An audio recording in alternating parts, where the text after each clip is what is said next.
Saikia Sir amalgamated হোৱাৰ আগতে আমাৰ বিদ্যালয়ত ME সেকশনটোৰ তেখেত প্ৰধান আছিল আৰু আমি 92 চনত এই বিদ্যালয়লৈ শিক্ষাদান কৰিবলৈ অহাৰ সময়ত লগ পোৱা জ্যেষ্ঠসকলৰ ভিতৰত তেখেতেই আছিল আটাইতকৈ জ্যেষ্ঠ শিক্ষক তাৰ পৰৱৰ্তী সময়ত আমি বহুজনক লগ পাইছোঁ আৰু এখেততকৈ কনিষ্ঠ অপেক্ষাকৃতভাৱে সৰু কেইজনমান শিক্ষক সোনকালেও ইহজগত এৰি গৈছেগৈ শইকীয়া ছাৰৰ আজি তিলানী তেখেত যথেষ্ট দিন ধৰি শয্যাগত হৈ আছিলে ছাৰৰ ঘৰত আমি শিক্ষকসকলে এপাক মাৰিম বুলি ভাবিছোঁ আহি আছোঁ অমায়িক এই ছাৰজন সকলোৰে মাজত প্ৰিয় পাত্ৰ আছিল তেখেতৰ দিনত বিদ্যালয়ত তেখেতৰ দক্ষতাৰে ছাত্ৰ ছাত্ৰীসকলক যি শিক্ষা প্ৰদান কৰিছিল বা সহকৰ্মীসকলত তেওঁ যেনেকৈ পাইছিল তেনেকৈ সকলোৱে তেওঁক সুন্দৰভাৱে শ্ৰদ্ধাৰে স্মৰণ কৰে আজি আমি তেওঁৰ গৃহত এপাক মাৰিম বুলি ভাবিছোঁ আজি দিলানি আমি আগৰ পৰৱৰ্তী সময়ত এপাক আহিম ছাৰৰ সতি সন্ততিসকলো সুন্দৰকৈ নিজা নিজা ক্ষেত্ৰত ব্যস্ত হৈ আছে কন্যা পুত্ৰৰ লগত সকলো নিজৰ নিজৰ কৰ্মক্ষেত্ৰত নিজৰ সামৰ্থ্যৰে কাম কৰি আছে এখন ভৰা ঘৰ এতিয়া আমি ছাৰৰ ঘৰলৈ এই বাওঁহাতেদি সোমাব লাগিব আমাৰ আগত দুখন গাড়ী গৈ আছে আৰু আমাৰ পাছতো কেইখনমান গাড়ী সতীৰ্থসকলৰ সহকৰ্মীসকলৰ গাড়ী আহি আছে এই ৰাস্তাৰে কিছু দূৰ গৈ আমি ছাৰৰ গৃহটি পামগৈ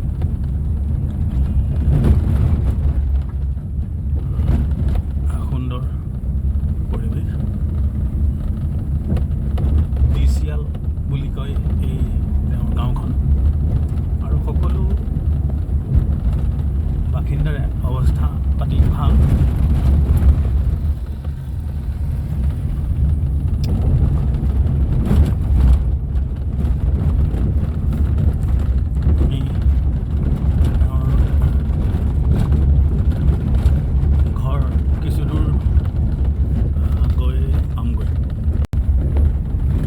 মিলনজ্যোতি সংঘই যথেষ্ট ভাল কাম কাজ কৰি থাকে এই অঞ্চলত 1986 চনমানত আমি এই সংঘত কুইজ প্ৰতিযোগিতা অংশ লৈ প্ৰথম পুৰস্কাৰ পাবলৈ সক্ষম হৈছিলোঁ গুৱাহাটী হেমনাথ মহাবিদ্যালয়ৰ পৰা বাসিন্দাসকল সাংস্কৃতিক শৈক্ষিক দিশত যথেষ্ট আগবঢ়া আৰু খেতি বাতি চাকৰি বাকৰি আনকি ব্যৱসায় বাণিজ্যতো বাসিন্দাসকল যথেষ্ট আগবঢ়া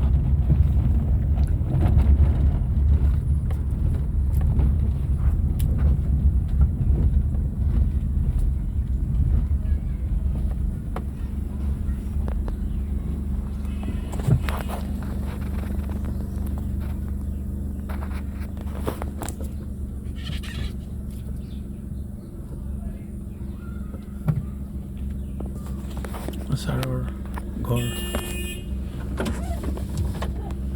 পং হ'লেই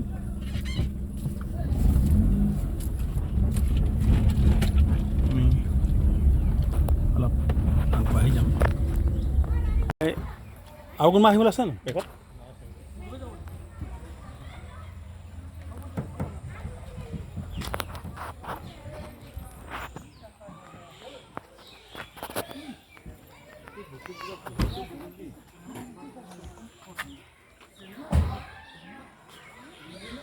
ডিচিয়াল গাঁৱৰ নামঘৰ। ইয়াত ৰাস, সুন্দৰ ৰাস হয়।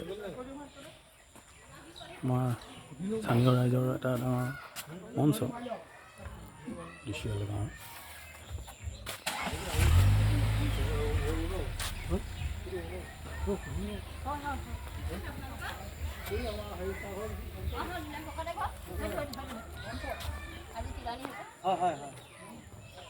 আপোনাৰ ঘৰ ওচৰতে?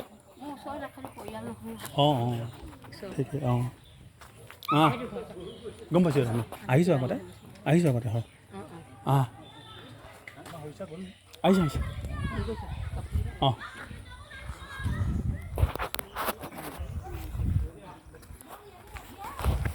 দেওবাৰ কৰিব ন? দেওবাৰ কৰিব। তাৰিখটো আজি 31।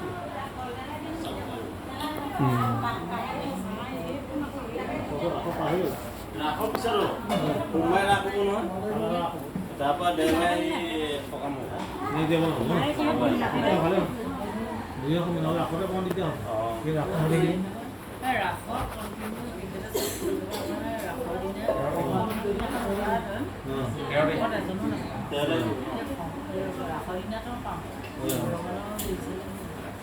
ধুনীয়া হ'ব খালি কথাটো কৈয়ে দিগদাৰ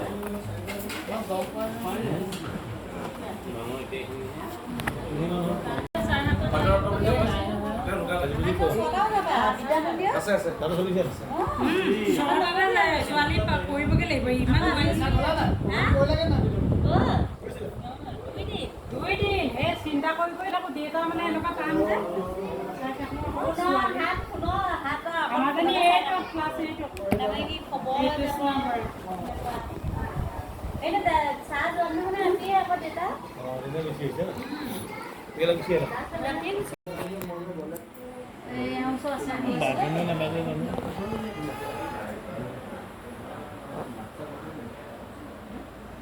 জবৰ ভোলে যাব লৈ আহিছে ন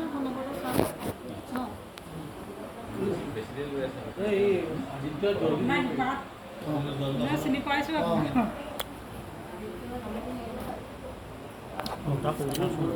কৰিব ওলাব পাৰে।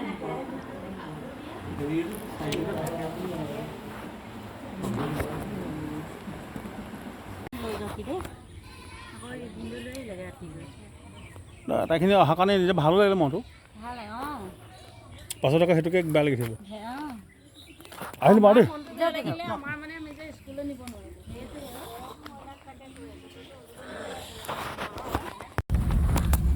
এইবাৰ ৰাসত আমাৰ এই কন্যানী কৃতি ৰঙা স্পৰ্টিং পিন্ধা কিহেনো কৃষ্ণৰ ভাও লৈছে।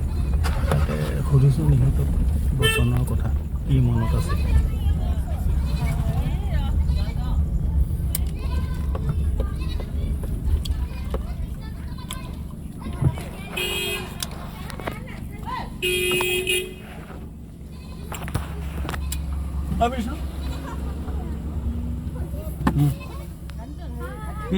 অঁ বেটা তোৰ হেৰি মনত আছে নি?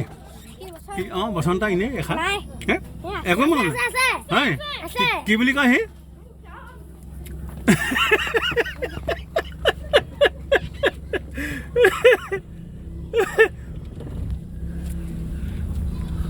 লাজ কৰিছে তাক। বৰ সৰল আৰু মৰম লগা এই শিশুবোৰ। বসন্ত মনত নাই ন?